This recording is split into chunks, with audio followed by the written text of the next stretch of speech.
You're listening to Scaling Up Services, where we speak with entrepreneurs, authors, business experts, and thought leaders to give you the knowledge and insights you need to scale your service-based business faster and easier. And now, here is your host, business coach Bruce Eckfeldt. Are you a CEO looking to scale your company faster and easier?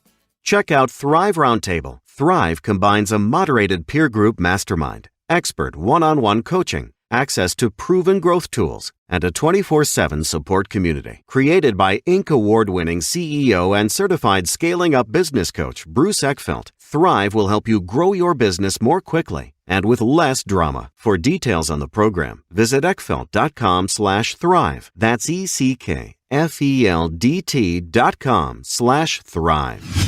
Welcome, everyone. This is Scaling Up Services. I'm Bruce Eckfeldt. I'm your host. And our guest today is Ken Wendle. He is an author. He is a speaker. He's a consultant helping companies figure out how to drive leadership, how to drive performance, particularly around service, and helping companies really kind of craft their vision and hold them accountable for what they stand for and what they promise to do. I'm excited to have this conversation. I think the service industries, people that are leading service organizations, it can be a challenge, and really kind of getting clear on what your values are, what your goals are, what does your vision look like? And I think without that, it becomes difficult to execute well. So I'm excited to talk with Ken about these things, understand what he does, about the work that he's done, some of the workshops and the speaking and the writing that he has done, and really help get the word out there. With that, Ken, welcome to the program. Thank you very much, Bruce. I appreciate the invitation to join you, and looking forward to sharing some ideas. Yeah, well, I'm excited to have you. I always like to start with understanding, learning about people's backgrounds. How did you get into what you're doing today? What was your professional background? What's your professional story?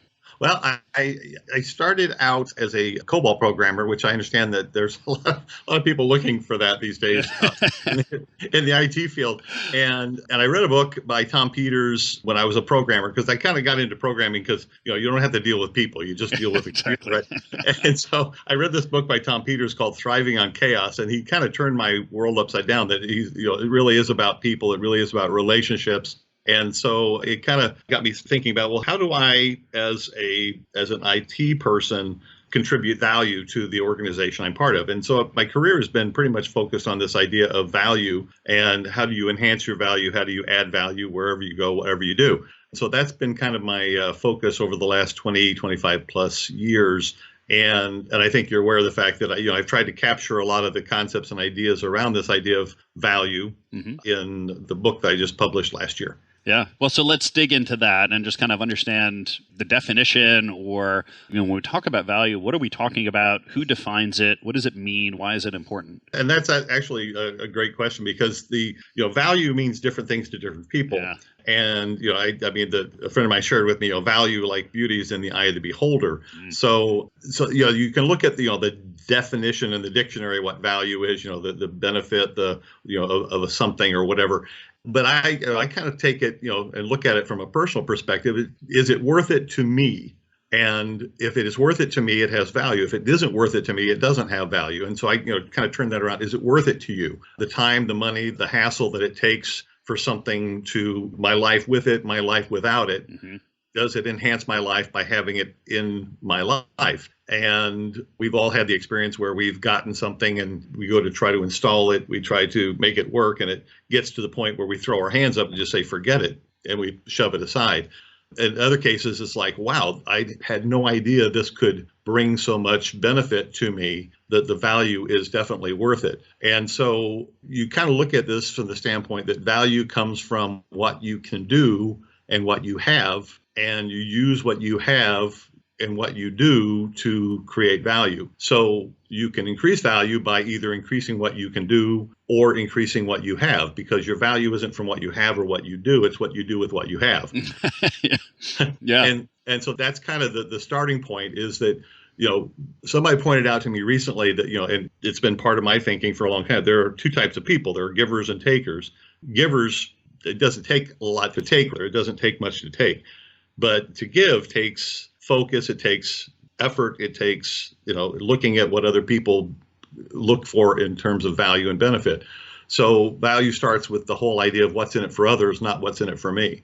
And so that's kind of the starting point. We want to be people of value and delivering value to people. Well, and that's an interesting one because I think that, and it comes up in so many aspects of business, and we see it in sales all the time, right? It's like, I've got this amazing product. Why does no one buy it, right? It's like, well, it's because you think it's amazing, but for whatever reason, they don't think it's so amazing. So you clearly don't understand something about how they are seeing value, or you don't understand some kind of bigger context that they're operating in. So, well, you may solve a problem for somebody. You may create a bigger problem for them by doing that. And I think it's this huge kind of concept of being able to see things from their point of view, being empathetic, being able to envision what your customer or the person that you're trying to help is going through, and then how do you best help them? And that may be very different than your own view of the world. Absolutely. Tell me about how you kind of work that into this idea, and how do you determine value from their point of view? Right. And when you mention that, that I use I like this idea of story time.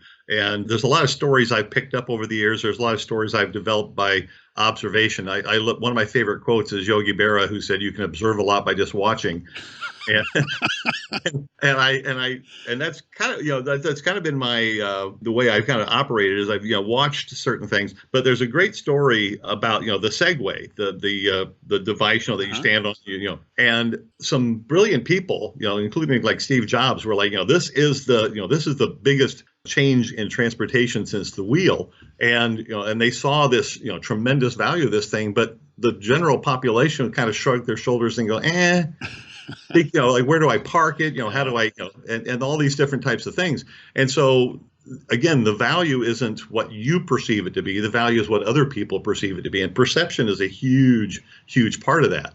So I talk about, there's 5 elements that I've kind of observed that allow us to kind of quantify and then increase our value. And interesting enough, I've always been a fan of, using acronyms to kind of communicate. And so value basically breaks down to your vision, alignment to that vision, leverage. What is it that we have around us that we can leverage? What is it that makes us unique? So our uniqueness is the you. And then lastly, if we can't execute, if we can't actually make things happen, then those other 4 elements are pretty much worthless. So the value formula, which is the title of my book, is vision, alignment, leverage, uniqueness, and execution. And I kind of break those 5 things up and then break them down and then kind of communicate, well, how do you craft a vision? How do you align to that? What does it mean to align? So it's been fun. Yeah. Well, I love that idea that you have to execute on it. I think a lot of people end up kind of in this navel gazing, mode of thinking and thinking and thinking, but they never actually do. And I always say that, that do component is where you actually learn, and it's where you test things, and it's where you start to iterate, right? Like that's the point in which you get feedback, and that feedback will help you go through the cycle faster. Let's go through your process. So let's talk about V's vision. So what does that mean? How do you develop a vision? What are the kind of salient points of a vision that are going to be useful in this process? Yeah, I'm a big fan of Simon Sinek and the idea of understand your why. It really kind of does start with that.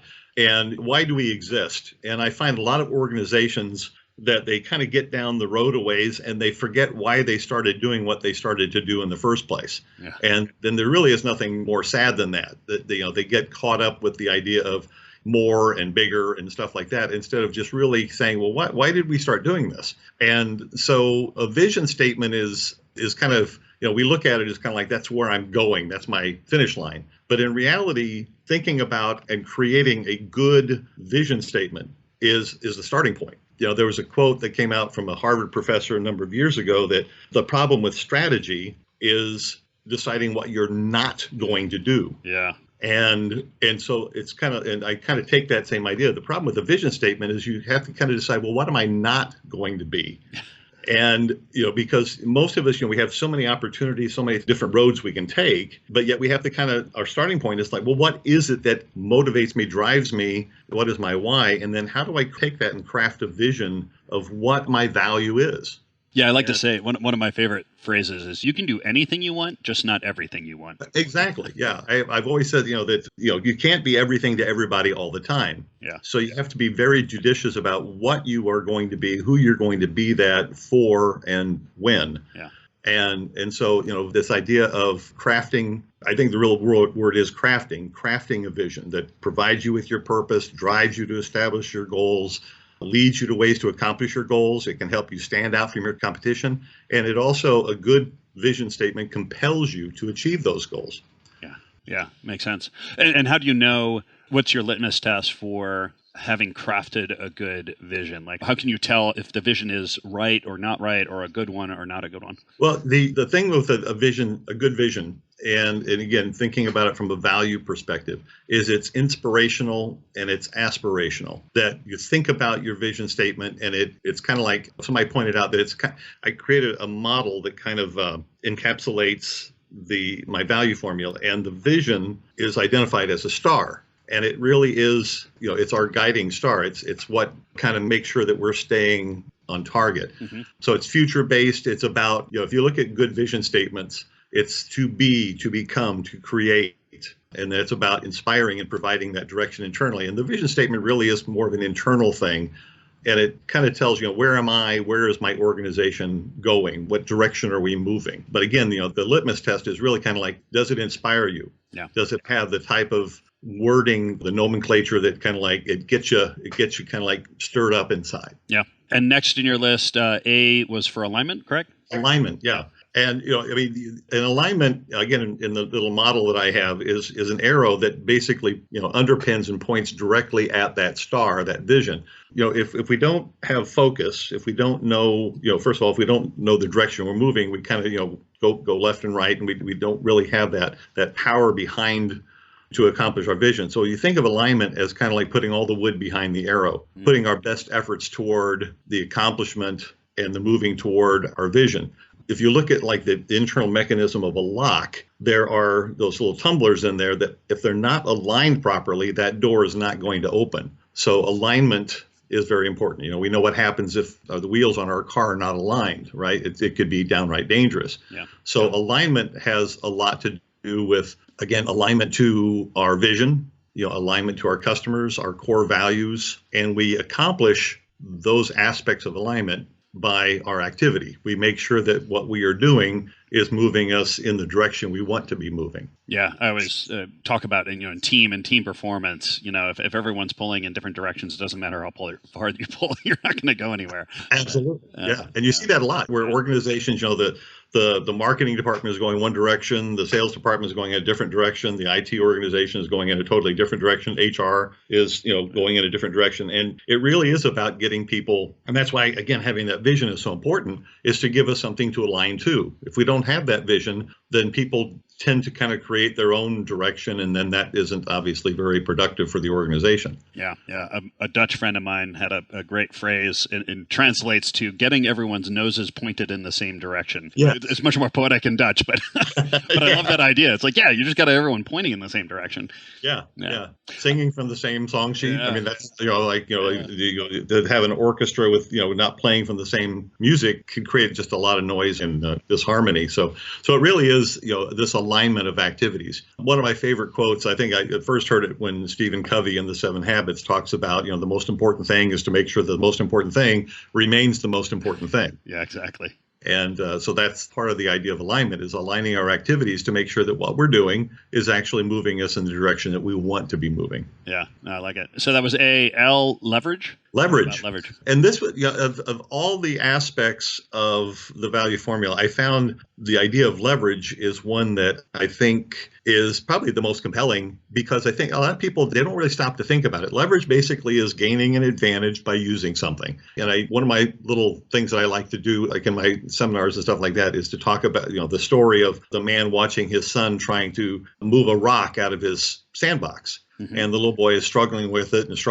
And the father says, "Are you using all your strength?" And the little boy is, frustrated. He says, "Yes." And the father says, "Are you sure?" And he says, "Yes." And he says, "No, you haven't asked me to help you." Mm. And I thought, that's a great story. But, but I take it a step further and I say, the father gets up, walks over to the tool shed, brings a shovel out, pushes it down next to the rock and tells his son, "Here, grab the handle here."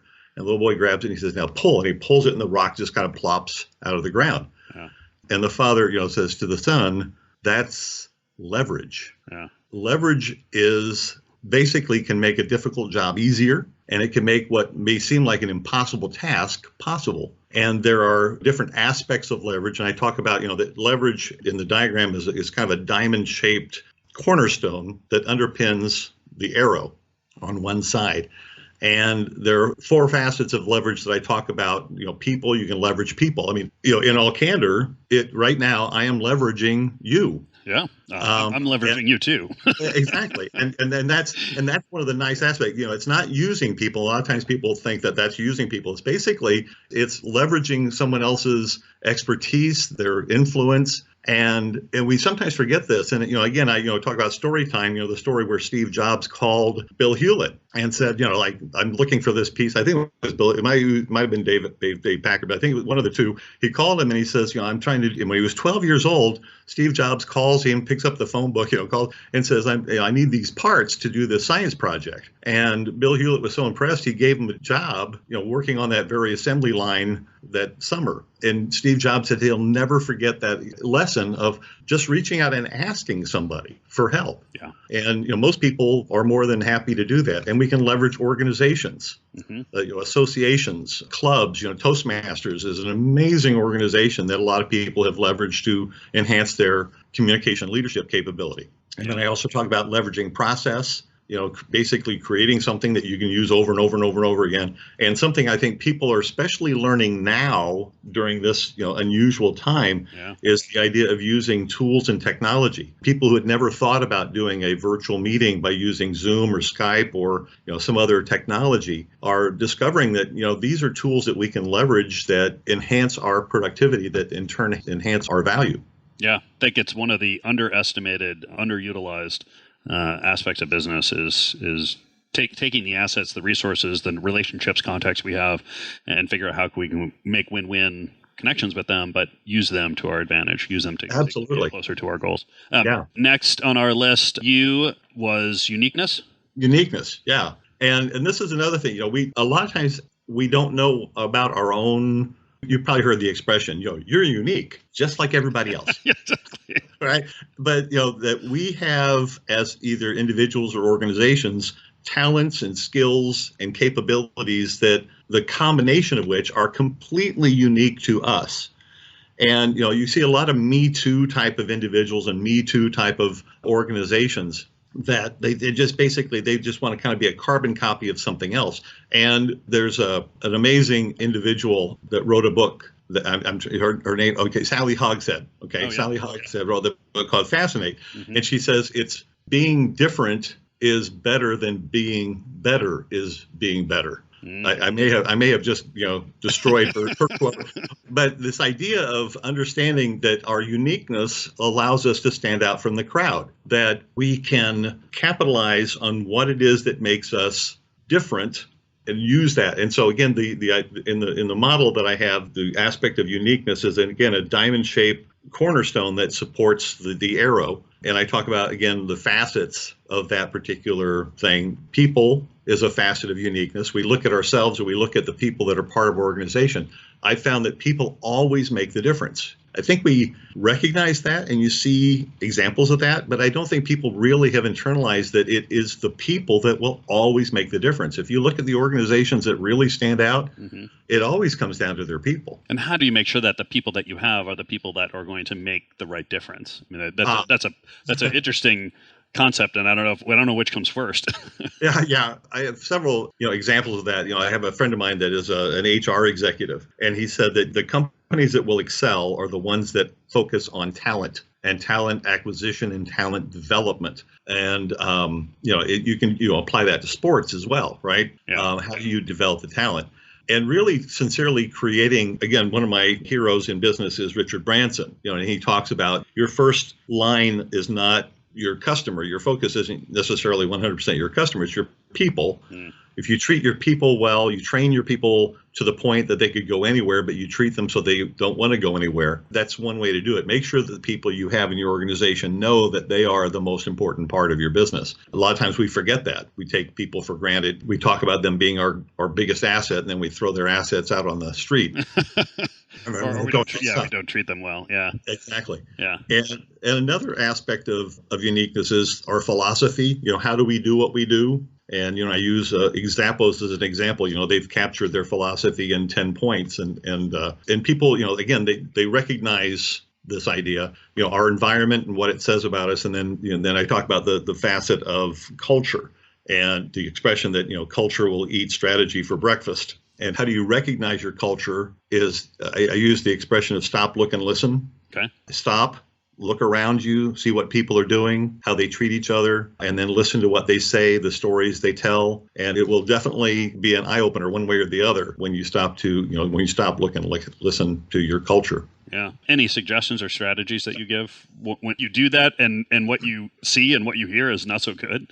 Well, one of the things, again, this observation is that an organization's culture can become evident in a lot of different ways, but to a significant degree, culture will manifest itself through behavior, how people treat each other and how people treat their customers and their mindset. And there was something I was exposed to a number of years ago, and these, I kind of point out that, through the years, things stick to you. They become part of how you work as an individual and as an organization. And something that really stuck with me is this idea of think and act, that how we act is largely influenced by how we think. Yeah. And employees will think a certain way and they'll act a certain way based upon that. And they're largely influenced by how their management acts toward them. And so there's an employee culture and there's a management culture. And if we focus on the management culture and change the way management thinks, in other words, again, this idea of training people really, really well, the employee will recognize, well, management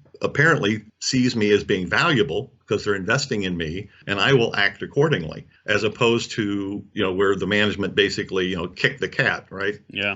Kick the dog type of thing, where they treat their employees poorly, and then they're shocked that the employees don't treat the customers well. It's interesting. I find that one of the concepts I talk a lot about when we're doing organizational development work, and particularly companies that want to grow, is improving your management culture will do one of two things. Either it will change your employees' behavior, right? They will start to see it. Oh, okay, so this is the way we're going to do things now. Or it will make it so uncomfortable for the employees that are unwilling to change that they will leave. Exactly. It's the whole thing about, put the right people on the bus. Yeah. Or a friend of mine, his favorite quote was, you either, if you want to succeed, you either change the people or you change the people. Yeah, exactly. Yeah. So that's kind of the idea. But yeah, you're right. It's my daughter is a manager of a pharmacy, a specialty pharmacy. And she has these, she's kind of taken a lot of my advice to heart over the years, which is nice. Yeah. And so that's kind of how her philosophy has been, is that, she makes it very clear you're working toward a standard. And if you don't like that, then you can find opportunities elsewhere. And she does it in a nice way. But I think that it should be, I think that's management's biggest responsibility, is to hold that standard up and make sure that, and I use an example a friend of mine shared with me about, two different companies, one that thought we can just change technology and process and that'll be good enough. And another group of management who said, if we want to lead change, we have to lead the change. We have to change ourselves to make that happen. And the contrast between those two organizations after a few years. Yeah. Yeah. Anyway, that's culture is, you don't install it. It's something that is developed, and it's done intentionally. You either do it intentionally or it's going to develop on its own. Yeah. One way or another, it's going to develop. It's absolutely kind of your choice, whether you want it in your way or in a way that you don't like in the end. Very true. And organizations, again, you look at organizations like Zappos, and my son was talking about how, one guy says, we fight to keep the culture that we have. And it's an ongoing effort to develop and then to make sure that you keep the culture that you want your organization to have. And again, it's all based on people, philosophy, environment. A lot of those are the aspects of what I call the facets of uniqueness. Yeah. And so that's execution. Ram Charan, the author of The High Potential Leader, and I use this quote to kind of start the chapter, that execution is the great unaddressed issue in business today. Yeah. That, we can have beautiful vision, we can align to that, we can, leverage things, we can have uniqueness. But if we don't get things done, which is what execution is, the art of getting things done. A gentleman by the name of Jim Duff, I had the honor of working with him a number of years ago at Hewlett Packard. And we were talking about these ideas, and he said, yeah, these are great ideas. He said, but without execution, he says, nothing will happen with those ideas.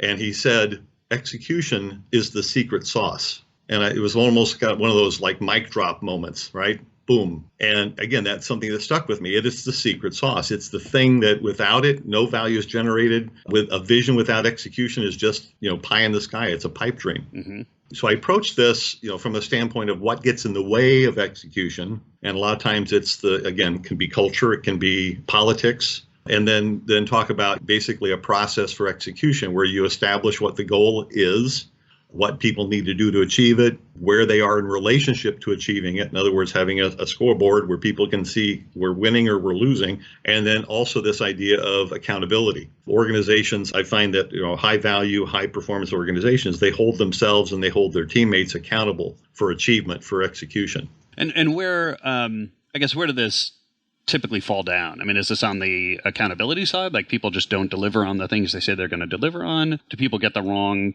tasks? I mean, do people not figure out the right action plan? Where do you see this kind of falling apart? Well, I think a large portion of it is, again, this is from observation. I think a large portion of it is that the goals are not clearly established. And then also, I think one of the issues is, and I've seen this with a number of customers over the years, is they want to do too much. People who are results oriented, they want a lot of results. And I was talking again to this friend of mine who's an HR executive, and I said, "How many goals do you have for yourself for next year?" And he says, "I got about 10." And I said, "How many do you expect to accomplish with any degree of completeness or excellence?" And he goes, "Maybe 1 or 2." Yeah. And I said, "Well, then pick those 2 and really, really focus on those." And so there's a great book that came out a few years ago called The 4 Disciplines of Execution. And the first discipline is to focus on the wildly important. What are those things that will make the biggest difference, the game changers? And a customer I had a few years ago, a consulting customer, they had lost like 30% of their staff, moving on to different parts of the organization or maternity leave or different things. And they were still trying to do everything they were doing when they had full complement. And I said, what are the things that are going to make the biggest difference? And we selected 2 very, very important, wildly important goals. I said, forget everything else. The things that you have to do, you're going to end up having to do anyway, right? Exactly. So focus on those 2 things. And then we started measuring the things that would indicate that they were focusing on those 2 things. In other words, acting on what are called lead measures, and then keeping a scoreboard. So they knew where they were in relationship to achieving those 2 wildly important goals. And then they began to recognize that if we don't do these things, we are not going to succeed as an organization.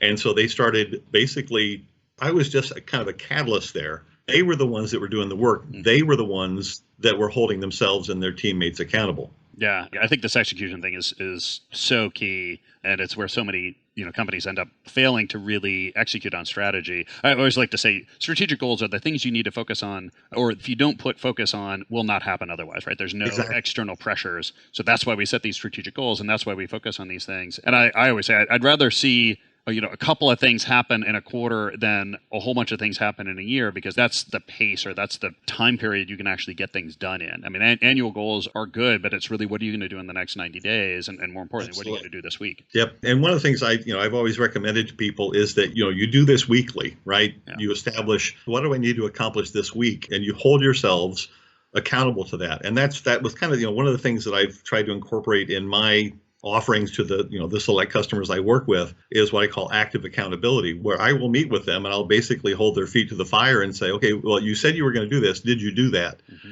And they know this meeting is coming, so therefore they know they have to do something to get there.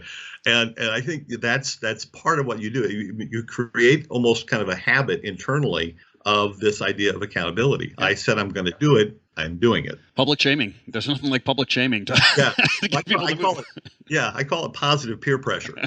I like it. Yeah. Good. Ken, this has been a pleasure.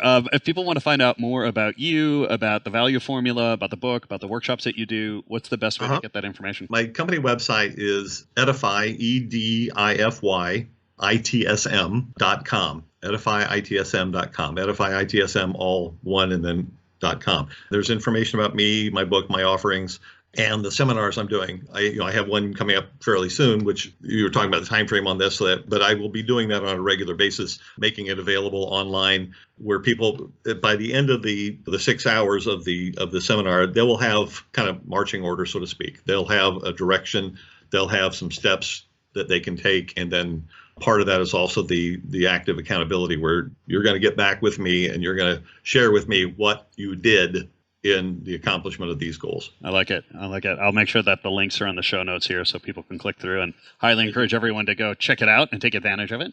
Thank you. Ken, thank you so much for taking some time today. Great conversation. I like the value formula. I love the execution piece. I think there's some really key things in there that people can learn from, and I appreciate your time. Absolutely. Thank you. You've been listening to Scaling Up Services with business coach Bruce Eckfeldt.